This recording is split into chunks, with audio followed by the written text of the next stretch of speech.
Please welcome the Secretary of State for Education, Kit Malthouse, and his ministerial team.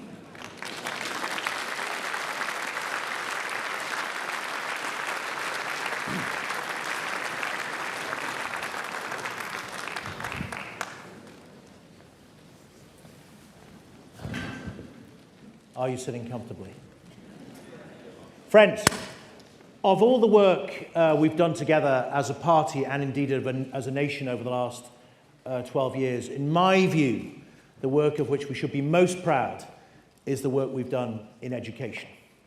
Wherever you look, there is a story of progress and success. We now have, of the 10 million kids who are in school, about 8 million in good or outstanding schools.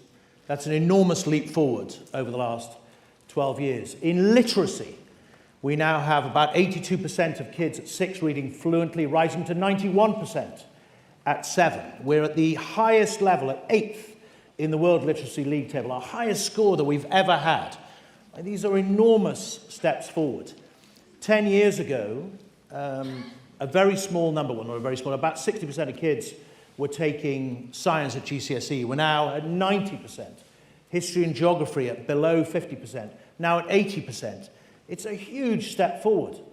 And at the same time, we've seen the record numbers of disadvantaged kids going through university over the last decade, as well as the incredible work we've done to turbocharge the skills agenda and the FE sector, opening up a whole new area of choice for young people. And so that story of success is something which we as a team want to celebrate with you over the next 2 years, but also reflect on the fact that there's still an awful lot more to do. Right? This huge organisation, this vast franchise, if you like, of UK, of England education, needs constant attention and constant pressure from us as demanding friends to drive it forward. And we've set ourselves 4 key missions. First of all, on schools, we want to be much more assertive about intervention and standards. Looking for excellence in the basics, attendance, behaviour, reading, writing, maths. You give kids those basic qualities and they'll generally fly. And that means that we need to be much more front-footed about talking to schools about what they can achieve. We've seen, as I said, vast progress in lots of schools, but there are still pockets that need our attention. And we need to reflect on the fact that there's nothing quite as persistent as people hanging on to mediocrity. Us finding it, challenging it, working with teachers, bringing all the schools up to the standard of the best will be a key part of our mission.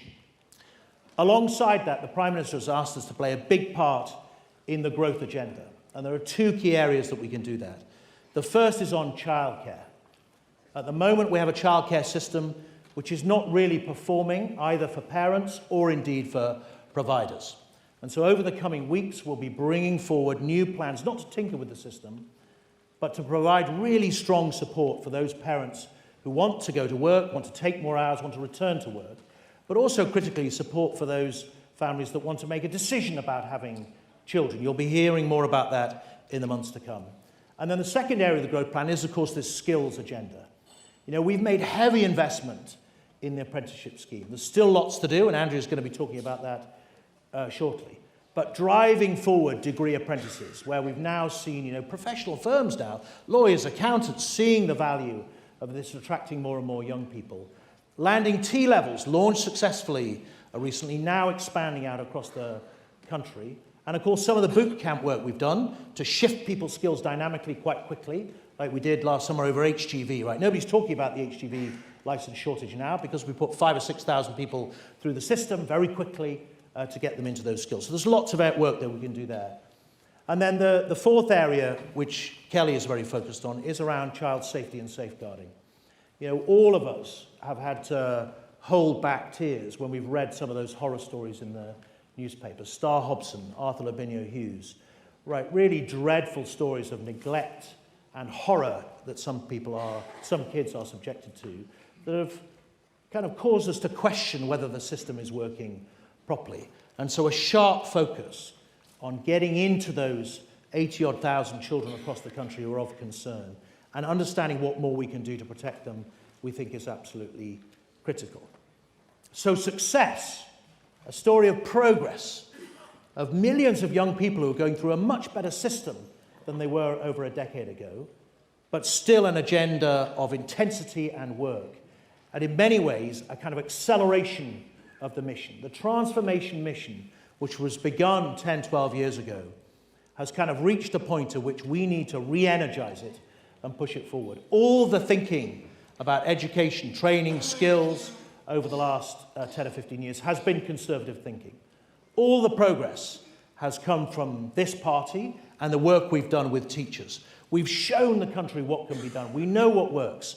Now we need to spread that to every part of the nation, so every child, everywhere, has the best that we can give them. And we'll all be dedicated to that, because at the root of everything that we do, not just in our department, but everything we do at a government, needs to be one simple question that we ask ourselves on a daily basis. And that question is, will the lives of our children be better than our lives? Whether it's housing or health, the fight against crime or the growth plan, right? They need growth, the next generation. If we can answer that question positively, then we will have done our job. And I think over the last decade, in education more than anything else, we can answer that question, will their lives be better than our lives, with an emphatic yes. So I hope those of you in the room who've been governors, who are teachers, who've worked in education with young people, I hope you're proud of that work. I certainly am. And I hope you'll hear from us over the months and weeks to come that we will sing the praises of those who've done this work, of teachers, of parents, of schools, of multi-academy trusts, as we spread that success to every part of the nation. Now, to do that work, I'm very lucky to have a fantastic ministerial team. And we were given a choice today about whether to give a speech or whether to have a conversation. And I thought it was most useful for you to meet this critical team who are going to be part of the story of success in the months to come. So I'm going to ask each of them to introduce themselves and talk a little bit about their agendas. So first of all, Kelly Tolhurst, we were elected in 2015. Now, you and I have shared a passion for some time, not just about schools, but about child safeguarding. You know, thinking about some of those really awful stories that we've seen and some of the frankly dreadful lives that vulnerable young people live, and about what more we can do there to improve their lives. Now, as you introduce yourself, could you just talk about where you think that could go and what more we could do? Yeah, well, good afternoon, everybody, and thank you, Secretary of State. And as the Secretary of State has outlined, I'm Kelly Tolhurst. I'm the Member of Parliament for Rochester and Stroud, and absolutely thrilled to be the Minister for the new brief, Schools and Childhood. And this is a new brief that encompasses all elements of a child's childhood, and a real focus, really trying to deliver on our mission to make sure that every child has a fulfilling childhood.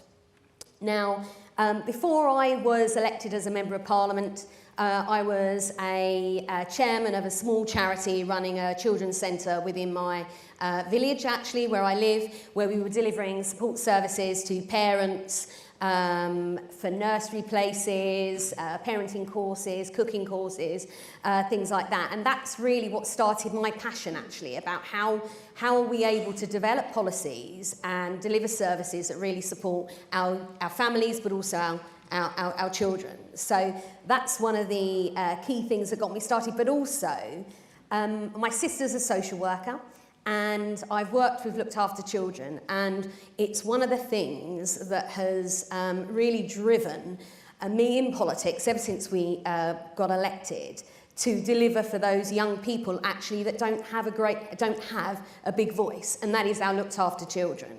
And too often we are seeing poor outcomes for our looked after children, and that's something for me that is a strong driver to want to be in this role.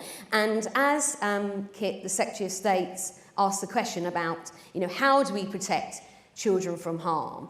How do we avoid those absolutely horrific stories that we've all read, and no one can not be touched by that.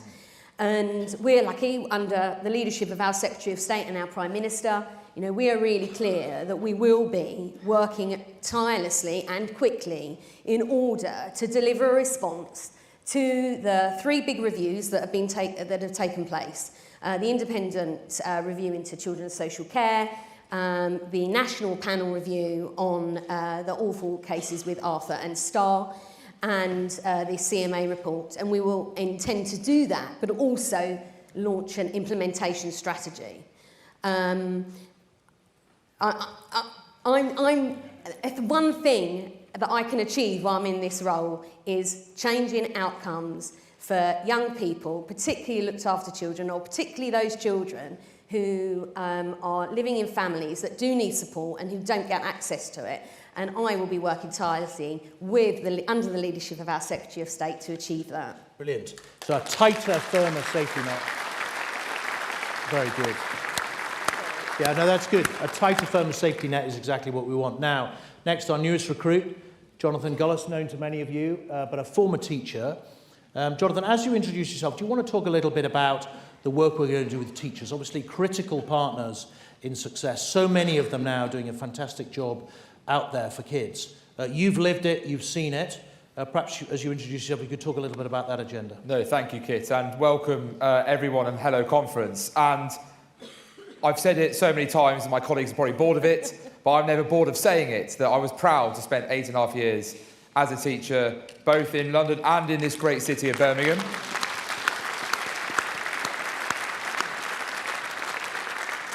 And what really upset certain political opponents is that I was also a trade union representative for 3.5 of those years as well, working as a shop steward, hearing from our members as a member of the NSUWT. And I wanted to quickly, before I get to what Kid has asked, is to explain why education is so important to me.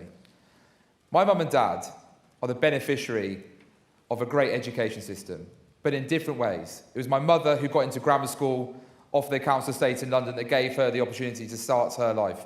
It was my dad who accessed the Open University, to become first in our family to ever get a degree. My mum and dad then worked incredibly hard and were able to go and achieve success that people in their local area said wasn't possible. It was education that reminded me time and again that made it possible.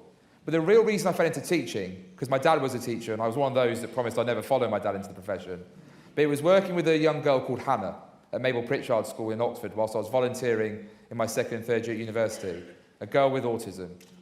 And she was at the local SEND school, and I used to go and help on the school trips as we went out, and to spend nearly 2 years with that young girl, trying to help her with her communication, teaching her very basic skills, but also teaching me about the importance of making sure that every child, regardless of their situation, should be cared for, should be loved, and should be have every opportunity available to them, made me realise that it was teaching that I wanted to go into. And I was delighted to go into the profession, and never did I think, back in 2011 when I was doing my PGCE, that I'd be sat on the stage as the Minister for School Standards.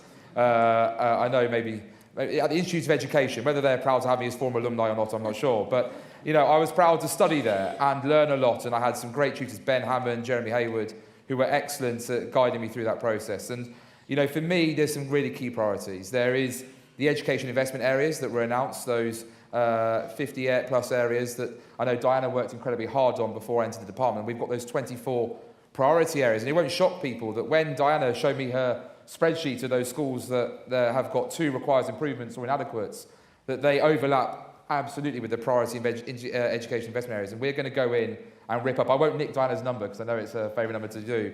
But when you hear the number of kids stuck in those schools, it's unacceptable. And we're not going to be ashamed to be interventionists to make sure those children have every opportunity, because every day in a kid's life lost is another opportunity missed.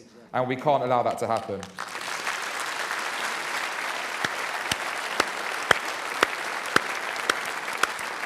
The other 2 key areas are that we should be proud as a party on the National Tutoring Programme, and we haven't done enough celebration of that. Over 2 million, what I call opportunities given to kids. And I was out across Sandwell and Wolverhampton only last week, hearing from kids and from teachers who have benefited from this system, enabling those who are most disadvantaged to be able to catch up on their learning. And what was most important to me was kids saying that they had confidence to now sit in the classroom, and when they heard some of those things, whether that be in science, maths or English, taught to them, they felt that they belonged in the classroom. And that's what we've done with the National Tutoring Programme. So despite Labour's moaning and groaning, actually we've invested over £5 billion in catch-up, which is enormous. And then finally, as Kit said about the teaching profession, we've just accredited 179 teacher training providers, and that's because we're unashamedly pro high quality expectations of the teacher training courses that we want, making sure that those teachers not only have a evidence-based led curriculum for them to deliver to their pupils, but the right mentoring that they desperately need. Because I was blessed at Blackfen School for Girls under Pete Patterson and Lola Blatch to get some world-class mentoring that meant that I felt confident entering the workforce. But there'll be stuff that, like the Early Careers Framework now, which is a 2-year course with mentoring and mentors trained as well. We've got these MPQs. I've got 60,000 fully funded MPQs I want every teacher to sign up and take, and they've been, again, robustly looked at, evidence-based and evidence-led, to make sure that we have teachers delivering in the classroom what we know works, rather than what pedagogy that some in the past want to live on, this idea that will deliver, even though it continues to fail too many children in our classroom. My role, as Kit said, is to champion teachers. I'll be unashamedly doing that, but I'll also be working with our trade unions to make sure that we are out there looking at how we can improve recruitment and retention, because we want every person to come into this workforce and realise what a great profession it is. Well done. Very good.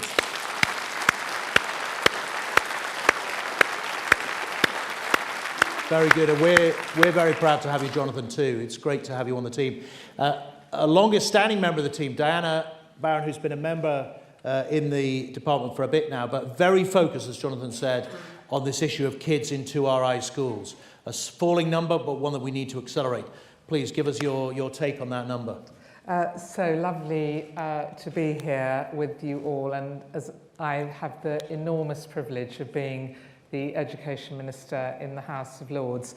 But as the Secretary of State said, one of the things that I'm particularly focused on is those 700,000 children who are in schools that are failing and have failed for some time.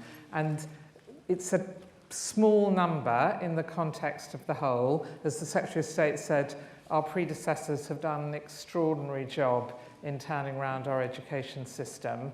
But if you're a child in a secondary school in Knowsley, 50% of kids in Knowsley are in failing schools. That's just not okay. So I'm relentlessly focused on trying to bring that number down in partnership with Jonathan and Kelly. And there's what we want to do, which is bring that number down radically over the next 2 years. There's how we want to do it, which is incentivising quality and educational outcomes for our children. And there's why we want to do it. And as Lord Harris, who set up Harris Academies, said, you can make a mistake with your first job, you can make a mistake with your second job, your third job, there's still a fourth job, but you only get one education. We want our children to have a great education. For you, very good. And then, friends, last but not least, Andrea Jenkyns, who many of you will know, who's our skills minister, looking at FE and HE. Now, critical to our skills agenda, Andrea, is the participation of employers. Right? We can lead a horse to water, but we can't make it drink. As you introduce yourself, perhaps you could talk about the work you're going to do to bring more businesses in to offer apprenticeships, because we're not short of applicants. Right? Lots of young people want to do them. We now need places.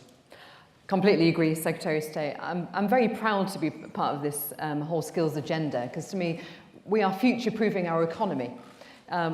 So I think a big focus for me is actually looking at, as you rightly said, Secretary of State, is engagement with employers, and how can we make the process easier for employers? Because especially if you're a one-man band where you wear several hats, it can't be a cumbersome process. It's got to be easy.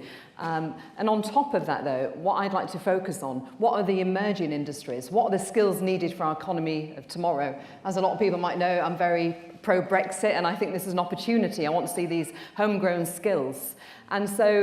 And other things that I really want to focus on are not only is access to education.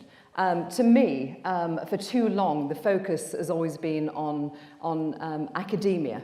And I think that, we've got to be proud of our academia, the universities. We have some of the greatest universities in this world, and part of my brief is international education. And I'll certainly be selling, this across the globe. But the other aspect, I think we need to actually ensure that not only at teacher level, at parent level, throughout the education landscape, that vocational qualifications and technical qualifications are seen as equally as important. So raising that esteem, I think, is definitely going to be a focus. And another thing we should be proud of is, the amount of apprenticeships we've had is amazing. I was speaking to somebody who'd worked in the sector for over 30 years, and she told me that under Brown's government, she'd really tried to push him to actually mention apprenticeships once per year. And look at us where we're at now. It's amazing. We've currently got 300,000 apprenticeships on the go at the moment. But on top of that, it's the T-levels. I mean, I went to the Northwest and on T-level results day, and I wish I could bottle that energy I saw there. Students were coming up to me and saying it's changed their lives. Getting that work experience is a great social mobility manoeuvre. Not everybody, it's easy for middle-class families to actually get the work experience, get the internships in MPs' offices, but working-class backgrounds, like myself, like many on this panel, it's much harder to have those opportunities. So to actually have the work experience element that apprenticeships and T-levels offer on the CV, we're really giving a better start to those young people. And finally, we've got one person clapping. Oh, thank you. And finally, Secretary of State, I'm immensely proud of what we're bringing in 2025. It's a lifelong learning entitlement. So if you think learning is not all about school leavers, and I think this is going to be so important that we're really changing the way the landscape of education is funded. And this is really going to help those people who look after loved ones, people who have been out the jobs market or was never trained before. It gives them some great opportunities and flexibility in the learning system. So I think that's an incredibly exciting place to be. Brilliant. Well, friends, the flashing number is telling me that we're out of time, but I hope that you've got a sense of the enthusiasm and commitment from the team, because as Jonathan said, we are all appraised of the fact that every day counts. Those of us who've been lucky enough to have children will know that they don't hang about. They're gone in a flash. They grow up in a blink, and that just a week, a day, a month of substandard, missed education, whether it's in college, university, or right through the school system, can have a huge impact on their life chances. We've brought about, over the last decade, enormous success, a huge leap forward. We recognise that the work we're doing is building on that success. But now we need to be impatient and demanding on behalf of all those kids that we're looking after, making sure that they get the best that they can, the best foundation they can, to build a really fantastic life for themselves in our wonderful country. Thanks very much, everybody. Thank you.